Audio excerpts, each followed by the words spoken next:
Hey everyone, we are working to hit 1,000 subscribers and I need your help to get there. If you enjoy the content, please hit that subscribe button right now. Three women, three careers, three futures, erased in a single Tuesday afternoon post on X. I am Dre Fiver. This is Street Hoops. And before we get into a single basketball conversation about Saturday's season opener, I need you to understand what just happened in Indianapolis, because it was brutal. It was cold. It was calculated. And it was utterly necessary. And that combination, necessary and brutal, is what makes this the hardest story in all of sports to watch unfold every single spring. The Indiana Fever front office walked into that facility on May 6th, looked three women in the eye, and handed them the worst news a professional athlete can receive. You did not make the team. Go home.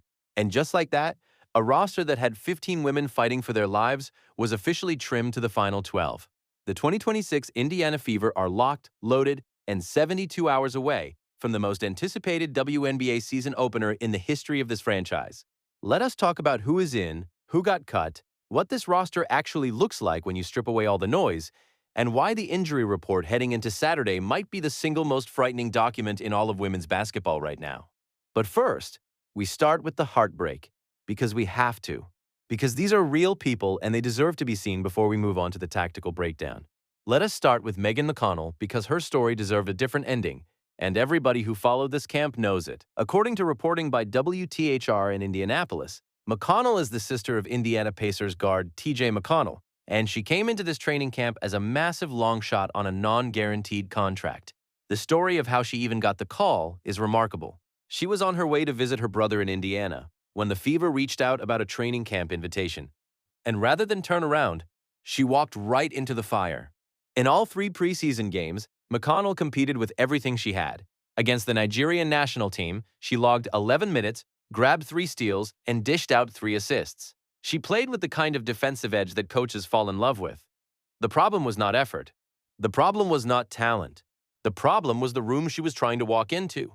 You are talking about a Fever backcourt that already features Caitlin Clark, Kelsey Mitchell, Raven Johnson, Ty Harris, and Shatori Walker-Kimbrough. According to Yahoo Sports' official roster reporting, that is 5 guards on the active roster, 5 guards with legitimate WNBA credentials. Before Megan McConnell ever stepped into the gym, the fairy tale in Indianapolis is over. McConnell will clear waivers and become an unrestricted free agent if no team claims her within 48 hours. Somebody should claim her. That defensive instinct does not grow on trees.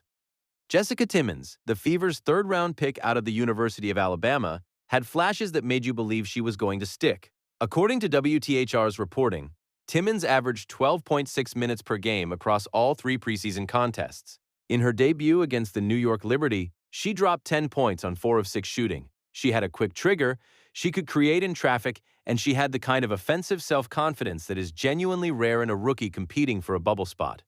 But the WNBA does not care about flashes. The WNBA cares about floors.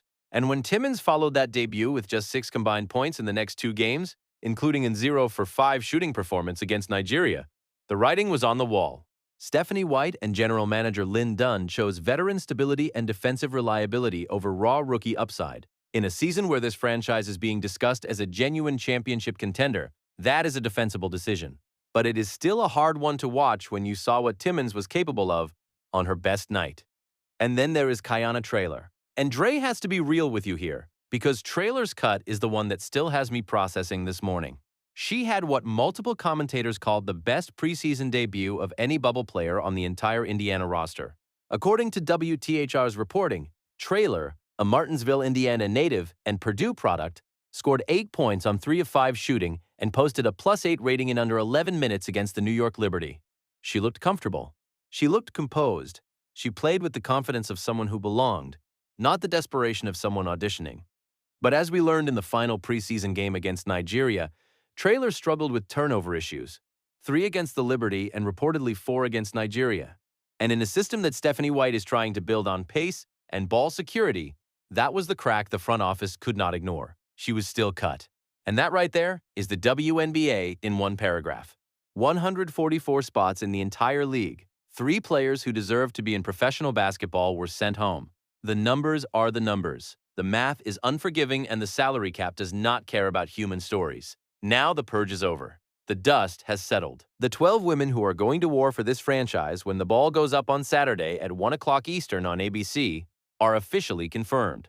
And since the mainstream conversation has been dominated entirely by drama and coaching controversy, let me actually do the work and break down what this roster looks like from the ground up, because it is genuinely fascinating when you look at it with clear eyes. At the guard position, you have 5 players: Caitlin Clark, Kelsey Mitchell, Raven Johnson, Ty Harris, and Chitori Walker-Kimbrough. Clark is the engine, the franchise point guard, who averaged 16.5 points, 8.8 assists, and 5.0 rebounds in her 13 games last season before injury struck, according to season statistics covered across major sports outlets. Kelsey Mitchell, who just secured a Supermax contract extension, according to Fever reporting, is the lethal secondary scorer who can create her own shot at the highest level.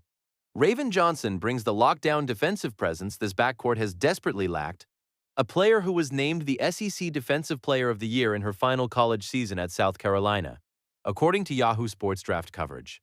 Ty Harris is the veteran stabilizer, the combo guard who can run the offense when Clark needs a breather. And Walker-Kimbrough is the microwave scorer off the bench, a player capable of erupting for 18-plus points in a single quarter on the right night. That guard rotation is legitimately dangerous on both ends of the floor. When healthy and clicking, it might be the best backcourt depth in the WNBA. The wings and forwards: Sophie Cunningham, Misha Hines-Allen, and Monique Billings.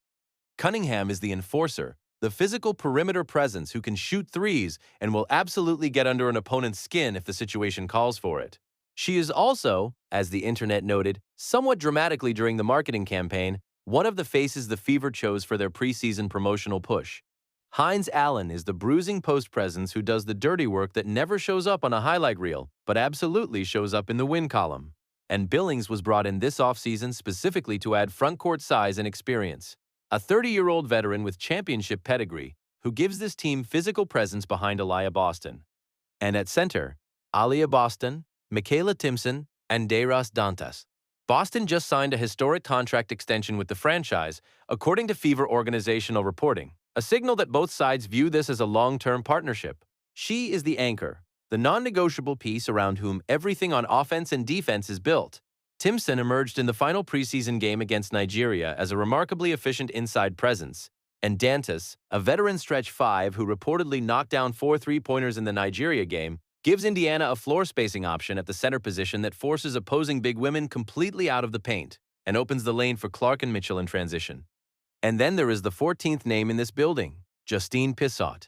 The 6'4" developmental player from Vanderbilt is officially on one of the Fever's new player development roster spots created under the new collective bargaining agreement. According to Yahoo Sports' roster reporting, developmental players under the new CBA can be activated for up to 12 of 44 regular season games while participating fully in practice and team activities. It is a brilliant use of the new rules. Pissot stays in the system, develops in a championship environment, and gives Indiana a shot blocking and shooting option they can deploy strategically when injuries arise, which, as we are about to discuss, may happen sooner than anyone wants. Now here is where I need you to listen very carefully, because what I am about to say is not drama for the sake of content. This is a genuine, documented concern heading into Saturday. The Indiana Fever are entering the most important regular season opener in franchise history with 2 significant injury question marks in their rotation, and both of them involve players who are critical to how this offense functions at its highest level. Lexie Hull.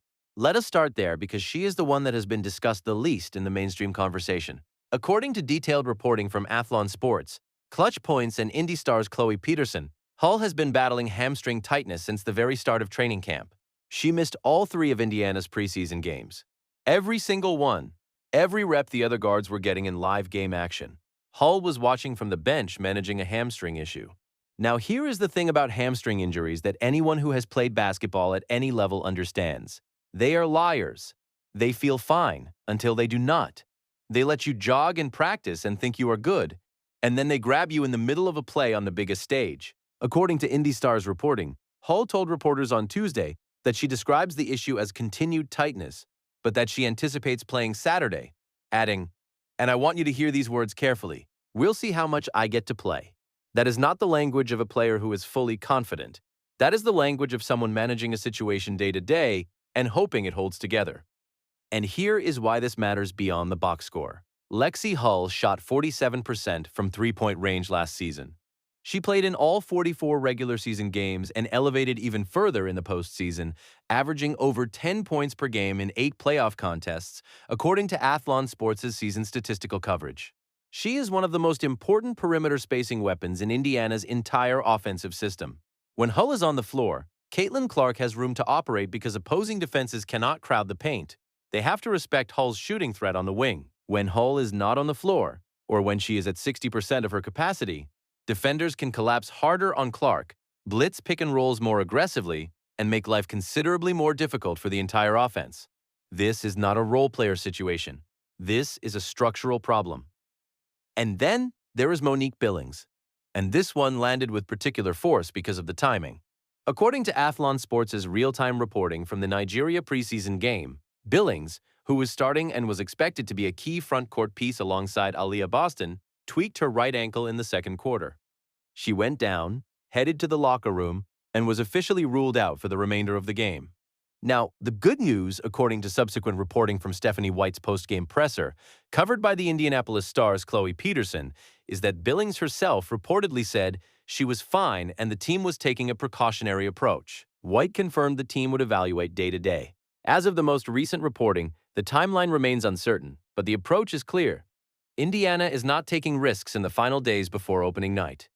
But here is the thing that Dre needs you to understand about the Billings ankle situation in context. This team's deepest and most glaring weakness, and the transcript source I am working from identifies it correctly, is front court depth behind Aaliyah Boston. If Boston and Billings are both in any way compromised heading into a game against a physically tough Dallas Wings squad, Indiana's interior presence thins out very quickly. Michaela Timpson showed genuine efficiency in the Nigeria game.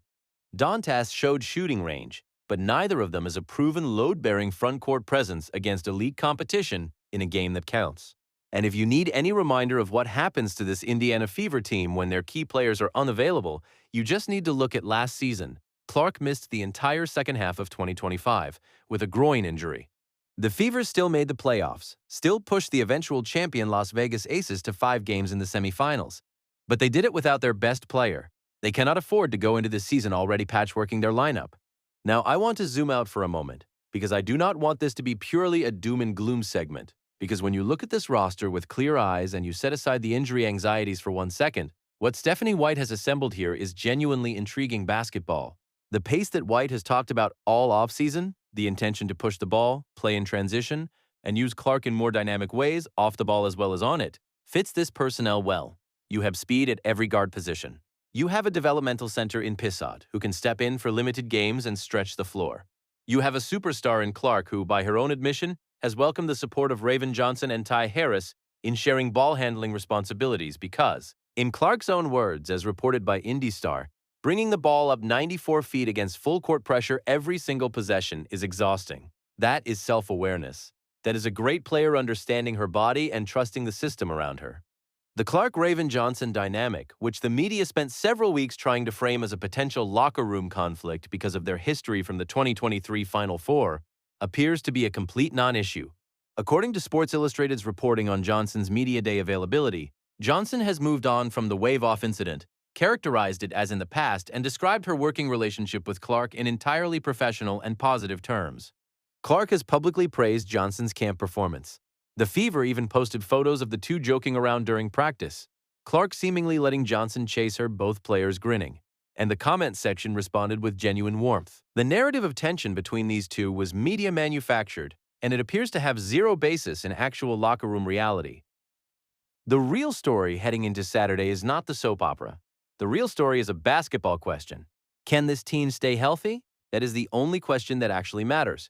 Because when Caitlin Clark is on the floor, healthy, with adequate spacing, with Kelsey Mitchell running alongside her, with Aaliyah Boston in the post, this team is a legitimate WNBA Finals contender. Dre's honest prediction, on the record, if Indiana stays healthy through the first month of this season, they are going to be the best team in this league. Not the most hyped, the best. And that opener on Saturday is going to be extraordinary, health questions and all. Let me paint this picture for you because it deserves to be painted properly. May 9th, 2026. 1 o'clock Eastern, ABC National Television. Gainbridge Fieldhouse in Indianapolis. And on that court, for the first time in the history of the Women's National Basketball Association, you will have 4 consecutive #1 overall draft picks in the same building at the same time. Aaliyah Boston, the 2023 #1 pick. Caitlin Clark, 2024. Paige Buchers, 2025. And Dallas Wings rookie Azzi Fudd, the 2026 #1 selection. According to Sports Bracket's comprehensive fever schedule analysis, this has never happened before in the league's history. A single court holding 4 straight first overall selections. That is not a regular season game. That is a historical event dressed up in basketball uniforms. And layered on top of that historical context is something considerably more personal. Alana Smith, the Dallas Wings forward who committed a flagrant foul on Caitlin Clark just 5 days ago in the preseason matchup, is walking right back into Gainbridge Fieldhouse on Saturday. According to Athlon Sports' coverage of that preseason incident, Smith's contact came on a Clark three-point attempt in the third quarter and was ruled flagrant. Clark appeared okay, finished with 21 points in her limited minutes, and both she and White downplayed the severity postgame. But the fan base will remember. The Indiana crowd at Gainbridge will remember. And if Smith ends up guarding Clark at any point on Saturday, you better believe the atmosphere in that building is going to be electric in a way that no preseason mic'd-up video was ever going to create. Dre's final word before we close out. The Indiana Fever enter this season carrying the weight of enormous expectations, a preseason's worth of controversy, a fan base that is emotionally stretched, and an injury report that has multiple names on it. They also enter this season with the best player in women's basketball coming back healthy and hungry, a deeper and more defensively capable roster than they had in 2025, and the single most watched game in WNBA history about to tip off in 72 hours. The cuts were brutal. The conversations were uncomfortable. The front office stumbled through parts of this preseason in ways they will need to learn from going forward. But all of that noise gets washed away the second Caitlin Clark steps to half court, and the crowd at Gainbridge goes absolutely insane. Saturday is when the real season begins. Saturday is when the basketball speaks and everything else goes quiet. And Street Hoops is going to be right here, breaking down every play, every coaching decision, every injury update, and every controversial moment that comes out of the most scrutinized franchise in women's sports. The final 12 have been chosen. The cuts have been made. The excuses and the PR games are over. It is time to play basketball. If this video hit different, if this breakdown gave you something the other channels are not giving you, smash the like button right now. I mean all the way in. Drop your boldest prediction for Saturday's game in the comments section. Clark versus Buchers. First game of the season. Who covers who goes off, and what does the final score look like? I want every prediction. Every take. Nothing off limits. Subscribe to Street Hoops if you are not already locked in, and ring that notification bell because we will be live with the full game breakdown the second that clock hits 0 Saturday afternoon. Dre Fiver, Street Hoops. See you on the other side of opening night.